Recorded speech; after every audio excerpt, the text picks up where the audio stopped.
नमस्कार, आदाब। हमारे डिजिटल प्लेटफॉर्म में आपका स्वागत है। पश्चिम एशिया की धरती एक बार फिर बारूद के धुएं से भर गई है। एक तरफ ईरान की मिसाइलें तेल अवीव और हाइफा पर कहर बनकर टूट रही हैं, तो दूसरी तरफ इजराइल और अमेरिका ने मिलकर ईरान के सैन्य और परमाणु ठिकानों पर खौफनाक हमले किए हैं। दुनिया सांस रोककर इस टकराव को देख रही है, जो अब सिर्फ दो देशों की जंग नहीं बल्कि एक वैश्विक संकट बन चुका है। ईरान के supreme leader Ayatollah Ali Khamenei bunker में शरण ले चुके हैं, ऐसा दावा किया जा रहा है इजरायली मीडिया के द्वारा। अमेरिका बंकर बस्टर बमों के साथ मैदान में उतर चुका है और हामू स्ट्रेट पर तनाव की आग पूरी दुनिया के तेल बाजार को झुलसा रही है। इस रिपोर्ट में हम आपको दिखाएंगे कि कैसे इजराइल के हमलों ने ईरान में तबाही मचाई और कैसे अमेरिका की एंट्री ने हालात को महायुद्ध के मुहाने पर ला खड़ा कर दिया है, और कैसे ये जंग अब हर देश की आर्थिक और राजनीतिक स्थिरता को चुनौती दे रही है। रूस, चीन, संयुक्त राष्ट्र सब ने इस जंग को लेकर चिंता जताई है, लेकिन हालात थमने के बजाय और बिगड़ते जा रहे हैं। मिसाइलों की गूंज, बंकरों की गड़गड़ाहट, बंकरों की घबराहट और परमाणु हमलों की आशंका के बीच दुनिया के सामने एक बड़ा सवाल है कि क्या ये जंग अब थमेगी या तीसरे विश्व युद्ध का रूप ले लेगी। चलिए आपको दिखाते हैं इस युद्ध के 11वें दिन की सबसे बड़ी तस्वीरें, जमीनी हालात, कूटनीतिक बयान। देखिए ये खास रिपोर्ट।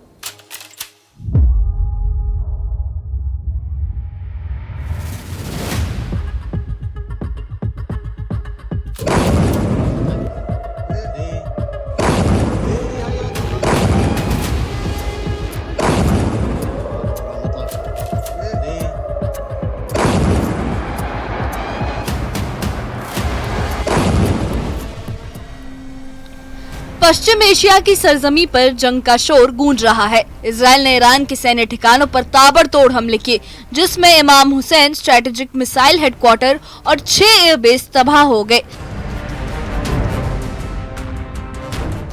इजराइल का दावा है कि इन हमलों में ईरान के 15 लड़ाकू विमान और हेलीकॉप्टर भी नेस्तनाबूद हुए, लेकिन ईरान ने भी पलटवार किया। तेल अवीव और हाइफा में मिसाइल हमलों से चारों ओर तबाही का मंजर है। इजराइल में सायरन बज रही हैं और लोग बंकरों में पनाह ले रहे हैं। आप सुन सकते हैं सायरन तेजी से बज रही हैं और लोगों से कहा गया है कि वो शेल्टर्स में रहें। इजराइल में ब्रेकिंग न्यूज़ यही है कि फिर से सायरन बज रही हैं और आप सायरन की आवाज़ सुन सकते हैं। सायरन्स बज रही हैं, उसका मतलब है कि ईरान की तरफ से हो सकता है कि मिसाइल अटैक लॉन्च किया गया हो।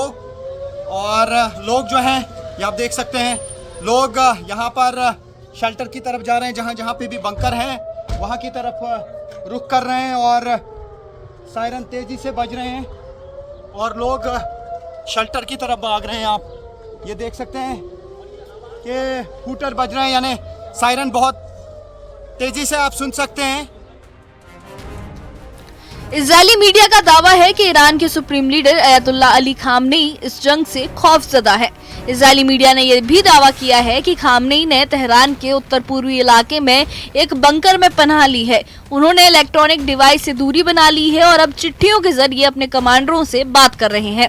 खामनेई ने चेतावनी दी है कि दुश्मन को उसकी गलती की सजा जरूर मिलेगी। उनके सलाहकार अली अकबर विलायती ने कहा कि अभी कई सरप्राइज बाकी हैं।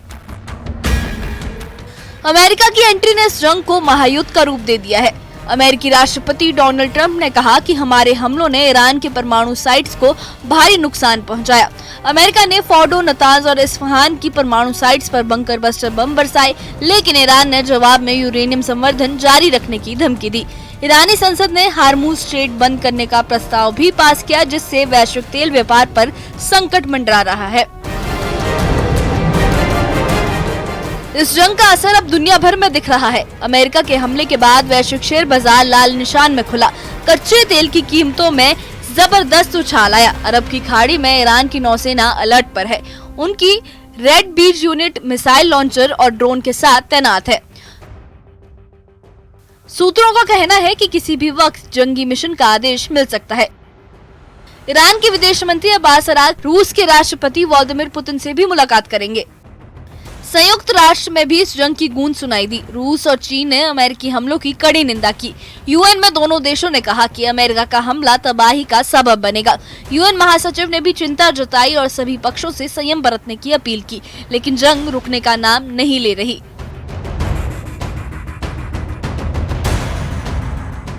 इजराइल के पीएम बेंजामिन नेतन्याहू ने ये दावा किया कि हमें ईरान के यूरेनियम की लोकेशन का पता है और हमारे कई टारगेट अभी बाकी हैं।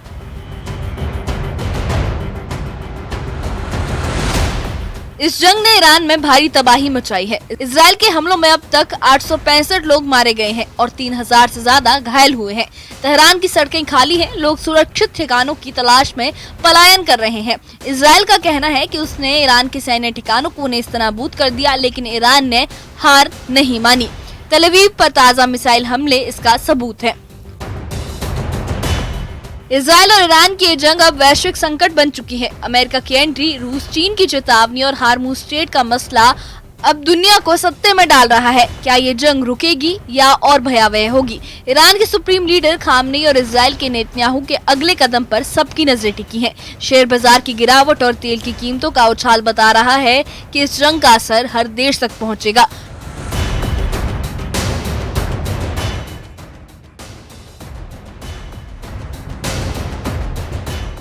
तो आपने देखा कैसे पश्चिम एशिया में जंग का लावा लगातार उबल रहा है। इजराइल ने जहां ईरान के इमाम हुसैन स्ट्रेटेजिक हेडक्वार्टर और एयरबेस को खाक में मिला दिया, वहीं ईरान ने भी मिसाइलों के जरिए तेल अवीव को जवाब दे दिया। सुप्रीम लीडर खामनेई बंकर में है और इजरायली प्रधानमंत्री नेतन्याहू कह रहे हैं कि अभी कई टारगेट बाकी हैं। इस बीच अमेरिका की बमबारी और रूस चीन की चेतावनी ने साफ कर दिया है कि ये टकराव किसी भी समय वैश्विक युद्ध का रूप ले सकता है। ईरान में 865 से ज्यादा लोगों की मौत की खबर सामने आई है और हजारों लोग घायल हैं और लाखों का पलायन भी हो चुका है। ये युद्ध अब सिर्फ मिसाइलों की नहीं, मानवीय त्रासदी की भी कहानी बनता जा रहा है। लेकिन सबसे बड़ा डर ये है कि हार्मुज स्ट्रेट का क्या होगा। ईरान अगर इस तेल मार्ग को पूरी तरह से बंद करता है तो दुनिया के हर देश की अर्थव्यवस्था पर इसका असर होगा। शेयर बाजार पहले ही धड़ाम हो चुके हैं, शेयर बाजार पर काफी इफेक्ट हुआ है और कच्चे तेल की कीमतें आसमान छू रही हैं। इस समय सबसे जरूरी है शांति, संयम और संवाद। दुनिया के नेता क्या फैसला करते हैं, इससे तय होगा कि अगला अध्याय, इसमें अगला चैप्टर क्या होगा। क्या बातचीत से अगली बात शुरू होगी या फिर बारूद से और हमले होंगे? इस बारे में आपके क्या कहना है, हमें कमेंट बॉक्स में अपनी राय ज़रूर बताइए। और इस मामले से जुड़े अपडेट्स के लिए और ऐसी ही खबरों के लिए हमारे चैनल के साथ बने रहिए। हमारे चैनल को सब्सक्राइब करिए। शुक्रिया।